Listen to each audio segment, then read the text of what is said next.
Zap Crypto. Tous les jours, toute l'actu crypto au même endroit. Et pour me soutenir, abonne-toi et active la cloche pour ne pas manquer le prochain Zap Crypto. Le Bitcoin poursuit son envolée et enchaîne les records. La crypto-monnaie vient pour la première fois de dépasser les 60 000 $, triplant sa valeur sur les 3 derniers mois. Théma, quand même le prix il est bien monté, hein. Tu vois, t'inquiète pas, on est dans le business mon gars. Et donc maintenant, si on regarde le plan de base que j'ai élaboré, qui m'a valu 5 ans d'études quand même, regardez les mecs, j'ai fait 2 droites, voilà. Voilà, tu vois, attention, hein. Faites pas trop les fous avec moi parce que là on est vraiment sur une analyse hautement élevée. J'avais conclu que le Bitcoin allait atteindre les 300 000 $ avant 2022, donc voilà, j'avais fait une petite flèche bleue ici. Et comme vous pouvez le voir, on est à peu près à la moitié du chemin, donc l'agenda se poursuit. Tout est prévu dans l'agenda mon gars. Bon, c'est un peu le bordel, hein. Voilà, il y a des trucs un peu brouillons. Putain mais mec, mais c'est de la merde. Voilà, on a eu une baisse récemment du prix, mais on a eu un rebond également, donc voilà, je pense qu'on est bien parti quand même pour continuer sur cette lancée. Donc après, précisément, je sais pas comment ça va se passer, mais voilà, tu vois, il me semble qu'on va faire un bail comme ça. Tu vois, bam. Et après, on est reparti pour un tour.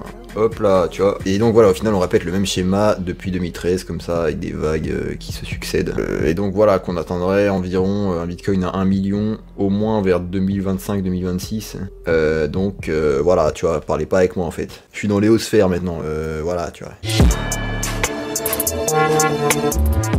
Ah, ça fait du bien.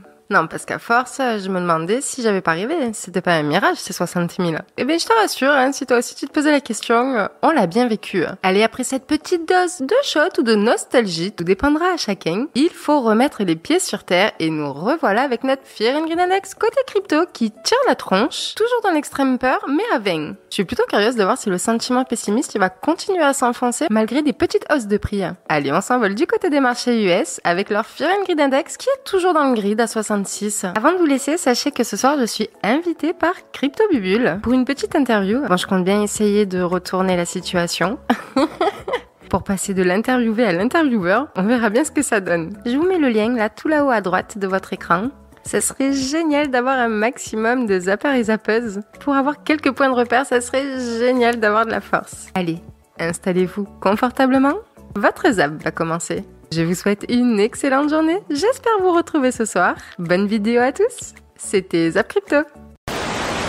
En attendant, madame s'en est bien sortie avec ses petits 4 milliards de côté là. Bah apparemment là on va même plus dire madame parce que ouais, on est dans un monde tu vas arrêter de passer pour madame, monsieur, bonjour mesdames. C'est infâme. Vu qu'elle est toujours recherchée, c'est que les autorités d'Interpol et autres, enfin tous les organismes qui la recherchent, considèrent qu'elle serait encore vivante. Il y a un paquet de gens qui voudraient bien mettre la main dessus. Alors je peux faire un petit commentaire? Mais bien sûr, mais en fait, léger hein. Quand j'ai vu 4 milliards, je me suis dit putain, il y a que 4 milliards. Elle est sur la liste, le top 1, ça veut dire qu'elle est tout en haut de la liste, juste pour 4 milliards. Ça se trouve, il y a des meurtriers, il y a des multi-meurtriers, tu vois, les déchets de l'humanité qui tuent des êtres humains. Non, elle est vraiment au top de la liste d'Interpol parce qu'elle a pris 4 milliards. Ouais, mais dans ces 4 milliards, peut-être qu'il y a quelques centaines de millions qui appartiennent à une personne qui aurait intérêt qu'elle se fasse attraper. Ou qui aurait le bras long, peut-être. Je pense que son bras, là, il se gratte les orteils avec, hein, s'il a le bras long. Moi, je pense que si j'avais 4 milliards à cacher, je changerais de sexe rapidement. Ah bon? Vous pourriez m'appeler Madame Pitt. Bah, Il n'y a pas de galère. J'ai trouvé une petite maison bien hermétique en Allemagne. Ouais, c'est parfait. Est-ce que ça vaut le coup de rater le train pour 30% pour, voilà, c'est 30% en plus de baisse. Non, mais ce que tu peux faire, c'est que tu mets des filets. Tu mets des filets à la baisse comme ça. Voilà, tu peux faire ça en effet. Donc tu peux répartir avec plusieurs ordres à la baisse pour capter différents prix et niveler vers le bas si ça descend ou avoir déjà un prix intéressant si c'est pas le cas. Mais donc voilà, moi, dès ces prix-là, dès 16 000 $, je trouve pas ça déconnant. Ah bah non. Qu'on puisse se dire que c'est une bonne idée d'investir à long terme dès maintenant. Ouais. Et voilà, donc j'y réfléchis. J'ai pas encore bougé parce que là, c'est encore très frais ce qui s'est passé avec FTX. J'attends un petit peu que les choses redescendent aussi. On fait tout le temps cette métaphore, hein, mais c'est comme tu disais au début de live, la mer qui se retire. On va voir si la vague sera très grande, si c'est une petite vaguelette, et surtout on va voir qui est à poil, quoi. Donc, est-ce que c'est déjà pricé on va savoir qui est à poil. Oui, puis voilà, les marchés ont tendance aussi à pricer à l'avance les événements. Donc, Artem faisait référence à la macro. Je pense que la macro est en effet quelque chose qu'on doit considérer, mais on voit qu'il y a un petit allègement au niveau de l'inflation qui va peut-être amener à des politiques monétaires moins violentes. On voit aussi que bon, la guerre en Ukraine, c'est compliqué, hein, c'est compliqué de dire ce qui va se passer, mais je pense qu'on est dans une période, voilà, où très compliquée, mais où les banques centrales vont être un petit peu obligées à un moment de remettre la main à la poche, entre guillemets, ou la main à l'imprimante plutôt, et que voilà, je dis pas qu'on est au bottom, mais que je ne risquerais pas à louper à 100% des prix tels que 16 000 $. Après, pour les ICO, en fait, ça peut être une très bonne comme une très mauvaise idée. Je veux dire, les personnes qui n'arrivent pas forcément à lever des fonds en equity ou à lever des fonds auprès des investisseurs privés, elles vont chercher de l'ICO. Ou alors, elles ont un peu levé sur des sites avant en token, mais pas assez, donc elles veulent aller chercher des ICO. L'ICO, c'est genre un truc qui est très bien pour certains projets et qui est très mauvais pour d'autres projets. Ça va dépendre de ton projet, de ton token, etc. Effectivement, il y a eu un moment donné, je crois que c'était en 2017, la période où il y avait le pic des ICO. Tu investissais, le truc faisait x15 au lancement et tu prenais des bénéfices et c'était génial. Le problème des dernières ICO qu'on a eu, c'est que, comme vous savez tous, les crypto-monnaies, les tokens suivent pas mal le cours de Bitcoin et on est dans un marché qui est très compliqué. On peut même le dire, on est dans un bear market, clairement. Et du coup, quand les tokens des ICO sortent, forcément, ils se crashent. Il y a plusieurs, je pense qu'il y a plusieurs raisons possibles. La première, c'est que quand il y a une ICO où il y a tout le monde qui peut rentrer, il y a tout le monde qui rentre sur l'ICO. Qui va acheter quand ça sort? Enfin, je veux dire, tous les gens qui voulaient acheter le token sont rentrés en ICO. Qui va clairement racheter le token quand ça sort? Personne. Et c'est ça qui fait que les gens vendent, mais les autres n'achètent pas. Et donc, le cours dégringole. Voilà. Ouais, mais ça reste en général temporaire. S'il y a un vrai projet derrière, ça remonte après. Et donc, en fait, ça peut être pas mal d'acheter quand c'est dans ce flou. Il y a des gens qui savent très bien faire ça, mais faites attention. C'est pas des conseils en investissement. Ouais, voilà. Déjà, tout ce qu'on a dit n'est pas un conseil en investissement. Et en plus de ça, ouais, ça peut être un bon truc d'investir en ICO, d'investir juste après une ICO si elle se crache et si on est persuadé que le projet est ouf et que ça va marcher et qu'on a tout étudié, les gars, Deep Dive, Max, avant. Et donc, si on est sûr, on peut vraiment rentrer dans ces phases-là. Ouais. SBF qui a dit qu'il va peut-être prendre la parole à la conférence de New York. Donc j'étais assez choqué de voir ça. D'ailleurs, il y a eu un tweet ici également le 23 novembre. I will be speaking with Andrew Sorkin at the Dealbook Summit next Wednesday. Il y a également des gens comme Mark Zuckerberg qui, je crois, si je ne me trompe pas, qui vont également parler là-bas. Il y a des gens assez importantes. Et d'avoir SBF qui va aller se présenter là-bas sur place, c'est assez fou. Alors, je ne sais pas s'il va aller là-bas physiquement ou s'il va aller par vidéoconférence. Ça m'étonnerait de le voir là-bas physiquement, pour être honnête. Je ne sais même pas par sécurité s'il pourrait le faire. Et comment est-ce qu'il peut atteindre New York sans avoir de problème. Par contre, dans ma vision, c'est qu'il y aura beaucoup plus de probabilité que ce sera via vidéoconférence, ça c'est clair.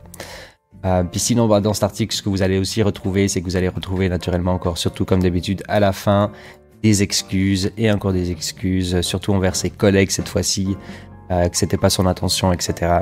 Donc, enfin bref, je sais pas trop quoi penser de tout ça. Il y a beaucoup d'excuses. On sait pas vraiment quelle était vraiment son intention. Beaucoup de personnes ont des idées un petit peu différentes, mais voilà, moi j'ai un petit peu mes propres idées, donc voilà. Pour ceux qui sont très curieux, ici, breaking news, on a des photos de Sam aux Bahamas avec ses parents, donc ceux qui sont intéressés et qui veulent aller voir un tout petit peu ces photos, je sais qu'il y a pas mal de personnes qui sont curieux, donc n'hésitez pas aussi à aller faire un petit tour, je vous mettrai tous les liens naturellement dans la description. Et finalement, dans les dernières actualités liées à FTX, on apprend que la plateforme était déjà sous enquête aux USA il y a plusieurs mois. En effet, alors que FTX profitait d'une protection relative par rapport aux politiques grâce à ses énormes dons au Parti démocrate, on avait malgré tout plusieurs procureurs aux États-Unis qui estimaient après enquête que les opérations menées par FTX étaient plutôt louches. Donc ici, avec cette information, on voit très clairement que FTX aurait de toute façon fini par chuter, et Binance n'a été que l'étincelle qui a mis le feu aux poudres. Ensuite, c'est hyper intéressant, c'est par rapport à XRP, on en parle de moins en moins. Mais moi, je trouve que c'est intéressant. Je pense que je ferai un dossier aujourd'hui.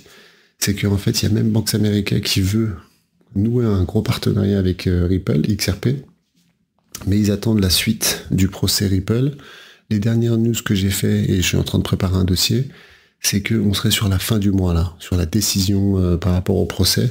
Et donc, l'idée, c'est qu'une grosse banque comme Bank America, qui fait partie des 5 plus grosses banques américaines, voudrait faire un partenariat avec Ripple. Et en fait, ils attendent juste, ils sont en train de préparer tout ça, et ils attendent juste la décision de la SEC concernant Ripple. Et comme d'habitude, je le dis souvent, mais cette décision, elle va être super importante pour l'ensemble des secteurs des crypto-monnaies parce qu'elle fera jurisprudence. Ça veut dire que ce qui sera décidé sur Ripple, n'oubliez pas que Ethereum aussi est sous les projecteurs de la SEC. Cette décision, elle va être hyper importante. Peut-être que c'est celle-ci qui va peut-être définitivement relancer le bull run et nous mettre bien sur les marchés des cryptos. Ça ne concerne pas que Ripple, bien évidemment. Je sais qu'il y a beaucoup de haters de Ripple, mais il faut aller beaucoup plus loin que Ripple dans ce genre de dossier. C'est tout le secteur des crypto-monnaies qui est menacé avec ce genre de décision. Allez, l'Inde n'est pas viable pour la crypto en revanche. Alors ça, c'est déclare le patron de Binance. Bientôt, on enlèvera Binance, vous savez, pour marquer simplement déclare le patron. Hein. C'est comme dans tous les domaines, il y a toujours un grand patron et Binance a bien l'intention d'être le grand patron. Et comme FTX lui a filé un coup de main pour ça, le patron d'FTX lui a filé un grand coup de main en se plantant complètement, évidemment qu'il l'a laissé lui en place. Alors ça devient le grand patron, c'est très bien. Enfin, c'est très bien, je m'en fous un peu, mais c'est très bien, et pourquoi pas lui, il en faut toujours un grand patron. L'Inde et la crypto-monnaie, une relation inconfortable. Je dis, il en faut toujours un grand patron, mais nous, on va pas oublier quand même quelque part, on va voir avec quelques articles après, que nous, à la base, la crypto-monnaie, c'est un monde de DeFi. DeFi.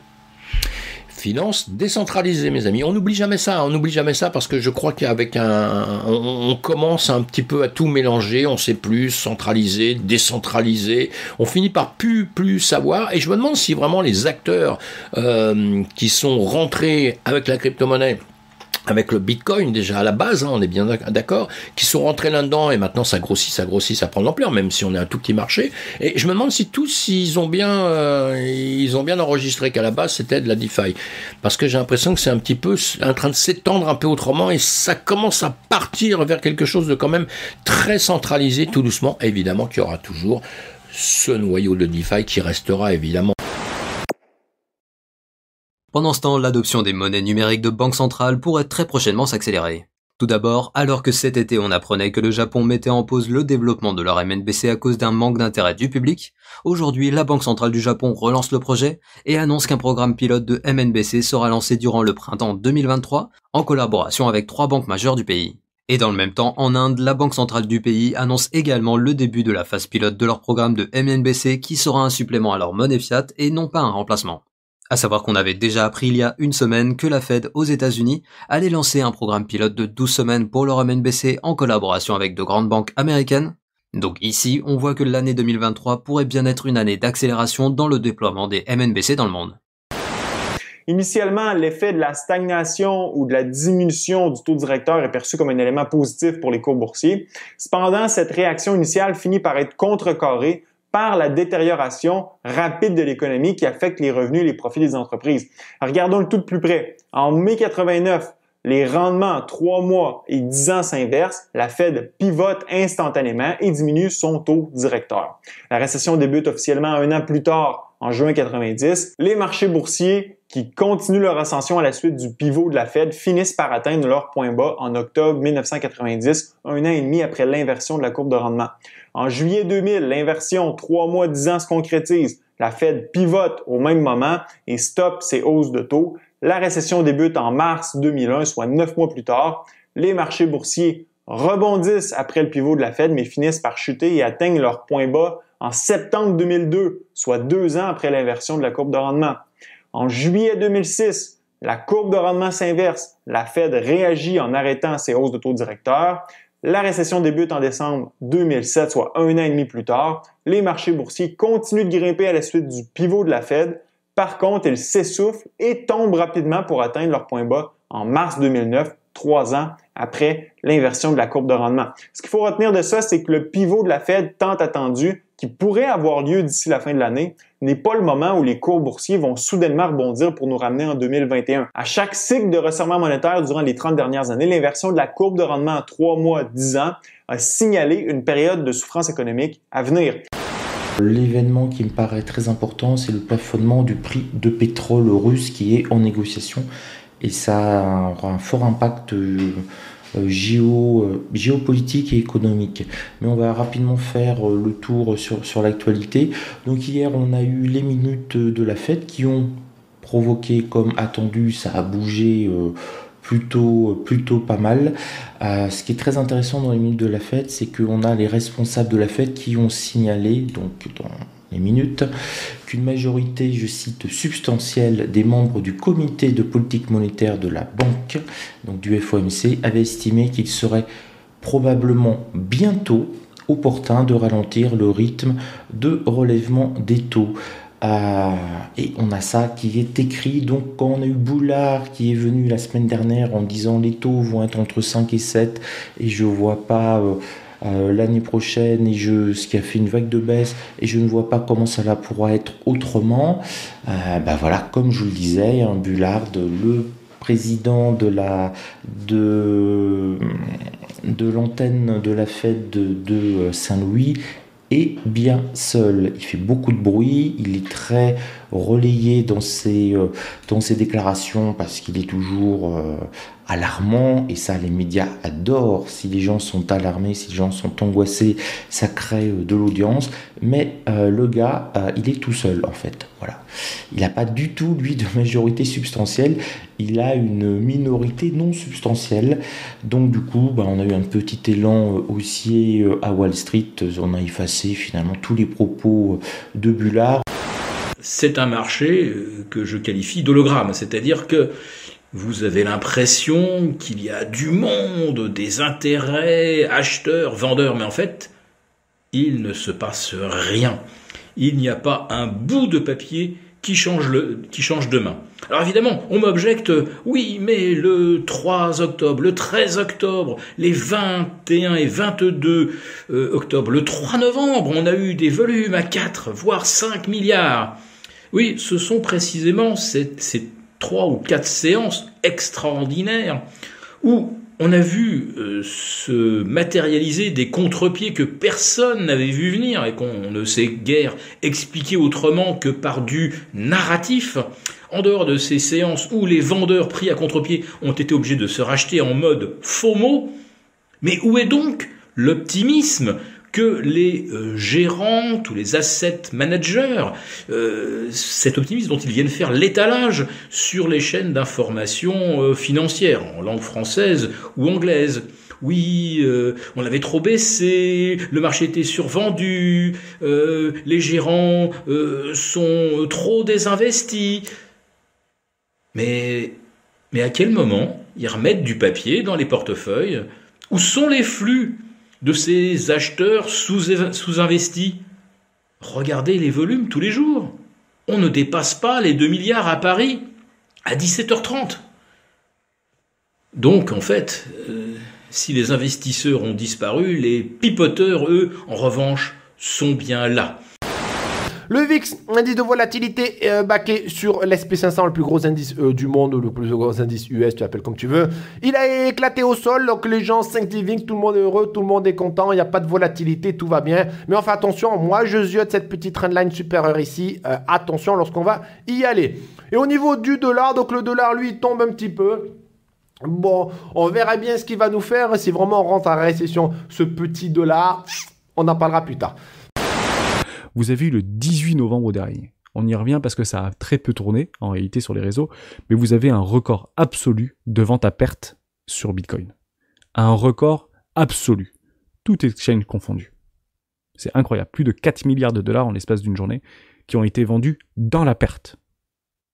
Généralement, ça signifie qu'on n'est pas loin des bottoms de marché. Alors, vous allez me dire, oui, mais on a vu la même chose ici. Oui, mais si on avait... C'est toujours la même chose. Si FTX... Donc les si, on mettrait Paris en bouteille, je vous l'accorde totalement. Mais s'il n'y avait pas eu FTX, probablement qu'on serait plus haut aujourd'hui. Et vous allez me dire demain, mais s'il n'y avait pas eu Tether, peut-être qu'on serait beaucoup plus haut. Mais s'il n'y avait pas eu Tether, s'il n'y avait pas eu Terra Luna, s'il n'y avait pas eu FTX, s'il n'y avait pas eu Celsius, où est-ce qu'on en serait aujourd'hui au niveau de Bitcoin? On serait très proche en fait des 50-60 000 $, au même titre que CAC 40 et que le S&P 500. Ne nous y trompons pas. Ne nous y trompons pas. Ce marché est un marché extrêmement psychologique. La psychologie est-elle la responsable de tous vos maux, MAUX? Eh ben en fait pas du tout, ok? 95% ça vient pas de là, ça vient de la confiance que vous avez en votre système de trading. On va aborder ça, comprendre justement comment vous pouvez avoir confiance en votre système de trading avec un plan, etc. Mais ça vient de là. Réellement, ce manque de confiance vient d'un manque de data, de règles, de plans, d'expérience, et du coup la psychologie est trop souvent finalement accusée à tort. Alors vous l'avez compris, en fait, c'est pas réellement la psychologie, mais c'est plutôt le système. C'est pas que vous avez une mauvaise psychologie, c'est que vous avez pas confiance en votre système. Ou alors vous n'avez pas un système qui est vraiment en place, avec des règles précises que vous pouvez appliquer. Vous êtes dans le flou, dans le feeling entre guillemets, ça ne présage jamais rien de bon, et c'est pas de cette manière que vous pourrez pouvoir assurer une certaine constance et une belle évolution dans vos revenus en trading. Donc en somme, ce n'est pas la psychologie qui vous fait défaut, c'est la confiance dans votre système, et en fait le système c'est ça. Lorsqu'on décompose un système de trading, c'est toutes ses composantes. Rien de plus compliqué que ça sert à rien de faire très compliqué, non, ok, là vous avez votre système de trading. Vous définissez une direction de marché, vous allez chercher à entrer sur cette direction de marché, vous allez fixer un objectif, vous allez manager votre trade, voilà. Donc ça c'est votre travail. Ensuite, si ça se passe mal, vous allez avoir une stratégie de revente, mais bon ça voilà, c'est une partie du système mais qui n'est pas souvent utilisée. Un money management, donc là encore rien de compliqué, vous calculez vos positions, vous managez votre risque tout simplement, bon. Et puis après il y a cette fameuse psychologie. Mais cette psychologie, c'est rien d'autre que la confiance que vous avez dans ce carré magique. Ces 4 rectangles bleus, c'est littéralement tout votre trading. Ces 4 rectangles bleus, vous devez connaître parfaitement comment vous les travaillez. Vous devez savoir comment vous travaillez un biais. Pour quelqu'un, par exemple, qui trade des trendlines, bon, il doit savoir comment il opère. Est-ce qu'il a besoin d'une confluence de 2 trendlines? Quel time frame? Etc. Okay. Pour quelqu'un qui ne traite pas de cette manière, mais qui cherche à comprendre l'ordre flow de la smart money pour se placer dans son sens, il va faire appel à la fractalité des structures de marché en lien avec l'inducement et la liquidité. Là encore, il doit savoir sur quel time frame il s'appuie et comment il définit son biais. Très important. Il doit avoir des règles, ok, un cadre finalement qui lui permet d'opérer. Il en est de même pour les entrées, ok, vous ne devez pas entrer comme ça au feeling. Il faut que vous ayez une règle d'entrée que vous appliquez. Vous devez avoir finalement un plan que vous allez suivre. Et tant que vous n'aurez pas ça, finalement, vous n'aurez jamais une bonne psychologie. Ce n'est pas possible. Parce qu'on le rappelle, la psychologie passe par la confiance dans votre système. Et enfin, on va parler de GTA, de Rockstar, qui dit non aux NFT, puisque Rockstar a mis à jour leurs conditions générales d'utilisation pour les serveurs tiers. Et eh bien, ils disent tout simplement, noir sur blanc, que sont interdits l'exploitation commerciale, y compris la vente de lootbox contre de la monnaie du monde réel ou son équivalent dans le jeu, de la vente de monnaie virtuelle et de la génération de revenus via des parrainages d'entreprises ou des intégrations dans le jeu ou l'utilisation de crypto-monnaies ou de crypto-actifs, par exemple les NFT. Donc là, on ne peut pas être plus clair. Si jamais vous faites un serveur GTA, vous n'avez pas le droit d'utiliser la technologie de la blockchain pour vendre des NFT et de la crypto-monnaie, ou en tout cas pour en intégrer. Même pas forcément en vendre, mais même si vous pouvez en gagner gratuitement des NFT, tout ça, eh bien non, ce ne sera pas possible. Rockstar vous en empêchera. Alors, ça peut être un peu étonnant, parce que j'avais déjà fait une vidéo où je disais que Rockstar avait un œil sur les NFT, la blockchain, etc. Ils ont d'ailleurs notamment investi des millions de dollars dans Horizon, qui est un studio de jeux blockchain, qui a développé le jeu Skyweaver. Je vous avais fait une vidéo dessus, qui est pour moi un des meilleurs jeux blockchain actuellement. Donc ça peut être étonnant, mais pas tant que ça en réalité, puisque cette décision, elle est principalement faite pour se protéger. Parce que les serveurs tiers, ils n'ont pas la main dessus. Ils peuvent pas décider ce qui va être développé sur un serveur ou pas. Les gens font un peu n'importe quoi, font ce qu'ils veulent sur un serveur. Donc il suffit qu'il y ait un projet qui décide de vendre des NFT ou d'intégrer de la crypto et que ce soit fait de façon... que ce soit une arnaque en fait, tout simplement, que ce soit fait un peu de façon scammy, et donc ça pourrait entacher la réputation de Rockstar. Donc moi honnêtement, je pense qu'ils font bien. Et en plus de ça, ça leur permet d'avoir la mainmise totalement là-dessus pour potentiellement le prochain GTA, si jamais ils décident d'intégrer des NFT, de la crypto et tout, et d'intégrer cette technologie à la licence, à leur façon, en respectant leurs règles d'éthique et en le faisant de façon propre pour pas léser le joueur. En tout cas, je l'espère. Alors, ce zap t'a plu ? Dis-moi en commentaire quelle est l'actu qui t'a le plus intéressé. Et si tu as manqué les actus d'hier, retrouve juste ici le Zap Crypto de la veille.